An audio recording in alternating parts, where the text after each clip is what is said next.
दरबार में हर रंग के दीवाने मिलेंगे। लक्ष्मी वेल्डिंग वर्कशॉप कोटवा गोदान की ओर से समस्त प्रदेशवासियों को नवरात्रि एवं दशहरा पर्व की हार्दिक बधाई एवं शुभकामनाएं। दरबार में हर रंग के दीवाने मिलेंगे। लक्ष्मी वेल्डिंग वर्कशॉप नवरात्रि व दशहरा पर लेकर आए हैं विशेष छूट और ऑफर। बड़े प्यार से बेगाने मिलेंगे। तो आज ही संपर्क कीजिए 9993487213 पर।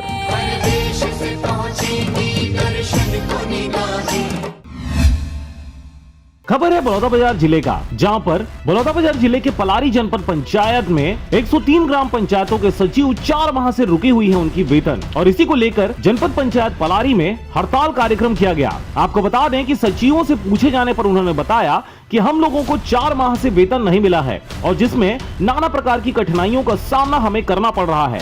हम लोग को विगत 4 माह से वेतन प्राप्त थे, जिससे हमको आर्थिक तंगी से जूझना पड़ रहे थे। हम लोग सचिव संगठन से अल्टीमेटम देकर 1 सप्ताह का समय दिए थे, 12 तारीख तक। उसके बाद 13 तारीख से अनिश्चितकालीन हड़ताल पे जाने का निर्णय लिया गया था। राशन है, दुकान, दवाई दुकान है, स्कूल है, बच्चे लोग का फीस है, बहुत सारा ऐसे समस्या है। जैसे गाड़ी का पेट्रोल है, डेली अप डाउन करना पड़ता है, पंचायत जाना पड़ता है। 1 सप्ताह में मिल जाएगा ऐसा करके तो बोले हैं सर। सचिवों से पता करने पर यह भी उन्होंने बताया कि जनपद पंचायत पलारी के सीईओ ने इस धरना प्रदर्शन के दौरान हमें आकर यह कहा कि 1 हफ्ते में पूर्ण मानदेय आपको दिया जाएगा। इस आश्वासन के बाद अब जनपद पंचायत के सचिवों के बीच थोड़ी ढांढस जरूर बंधी है, परंतु आगामी दिनों में यह देखनी बात होगी कि किस प्रकार से 4 माह से अधूरे पड़े वेतन को पूरा किया जाता है। पलारी से धनेश आडिल की रिपोर्ट, RJ रमझाझर।